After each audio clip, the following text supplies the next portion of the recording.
సరైన సమయానికి వేతనాలు చెల్లించకపోవడంతో అనేక ఇబ్బందులు ఎదుర్కొంటున్నామని మంచిర్యాల జిల్లా గిరిజన ఆశ్రమ పాఠశాలల ఏఎన్ఎంలు వాపోతున్నారు. అప్పులు చేసి కుటుంబాలను వెళ్లదీస్తున్నామని ఆవేదన వ్యక్తం చేస్తున్నారు. సమస్యల పరిష్కారం కోసం ఆందోళన చేపట్టిన ఏఎన్ఎంలతో మా ప్రతినిధి Arun Kumar face to face.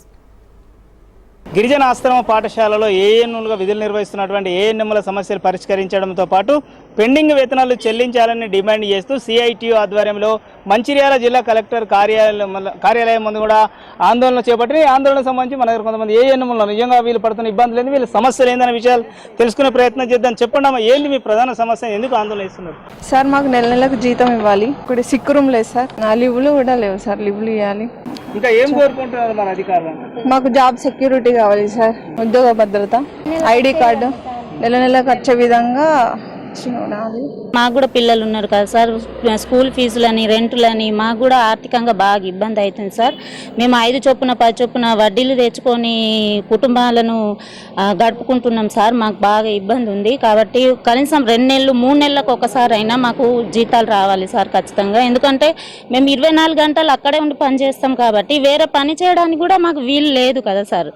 దానికోసమని కొంతమంది ఇప్పుడు మా ఇళ్ళల్లో మా మగవాళ్ళు మా పిల్లలను చూసుకుంటా వాళ్ళ ఇంట్లోనే ఉంటారు కాబట్టి ఆ పనులు కూడా మాకు ఏం చేయడానికి వీలు లేదు కాబట్టి కనీసం 2 నెలలకు ఒక్కసారైనా మాకు సాలరీ మాత్రం ఖచ్చితంగా రావాలి అని కోరుకుంటున్నాం. మాకు 7 నెలల నుంచి వేతనాలు చెల్లిస్తలేదు సార్. అట్లానే పిఎఫ్ అండ్ ఈఎస్ఐ మాకు ఇప్పటి వరకు జమ చేయలేదు. దానికి సంబంధించిన నెంబర్ కూడా మాకు ఇవ్వలేదు. మళ్ళీ జీతాలు కూడా నెలకు ఇవ్వకపోవడం వలన దానివల్ల మేము ఎక్కువ ఇబ్బందులు ఎదుర్కోవాల్సి వస్తుంది సార్. ఏం కోరుకుంటున్నారు అధికారులను? మరి గత చాలా సార్లు కూడా ఇంతకుముందు కూడా అధికారులను కలిసి మరి ఇప్పటికైనా మీ సమస్య పరిష్కరించుదామని ఏమైనా హామీ ఇచ్చినా ఏంది అసలు పరిస్థితి? ఎప్పుడు వచ్చినా చూస్తాం చేస్తాం అనడం తప్ప ఒక్కసారి వేసిరు సార్. తర్వాత మళ్ళీ ఇప్పటి వరకు వేతనాలు చెల్లించలేదు. సో ఇప్పటికైనా మాకు పెండింగ్ వేతనాలు చెల్లించాలని మేము డిమాండ్లు కోరుకుంటున్నాం సార్. ఇప్పటికైనా నెల వేతనాలు చెల్లించాలి. మాకు సిక్ రూమ్స్ కావాలి సార్, సెలవులు కావాలి, లీవులు కావాలి, నెల సాలరీస్ కావాలి.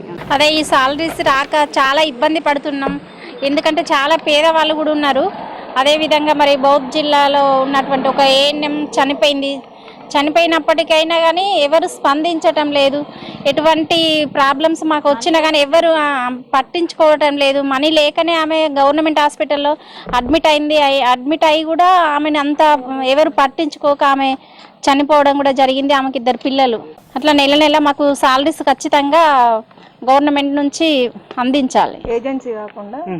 ఏజెన్సీ కాకుండా మాకు గవర్నమెంట్ నుండి డైరెక్ట్ మా అకౌంట్లోకే ట్రాన్స్ఫర్ అయ్యేలాగా చూడండి. రైట్. ఇక ఏదైతే ఏఎన్ఎంలు అయితే ఆవేదనతో తెలుపుతున్నటువంటి పరిస్థితి, ఏదైతే ఇప్పటికే కూడా అనేక ఇబ్బందులు ఎదుర్కొంటున్నాం, అనేక సార్లు అధికారుల దృష్టికి తీసుకెళ్ళినా కూడా తమ సమస్యలు పరిష్కరించడం లేదని అయితే వాపోతున్నటువంటి పరిస్థితి. ఇప్పటికైనా కూడా అధికారులు చొరవ తీసుకొని తమకు రావాల్సినటువంటి పెండింగ్ వేతనాలను చెల్లించాలని అయితే వీళ్ళు డిమాండ్ చేస్తున్నటువంటి పరిస్థితి. కెమెరా పర్సన్ సతీష్తో అరుణ్ కుమార్, రాజ్ న్యూస్, మంచిర్యాల జిల్లా.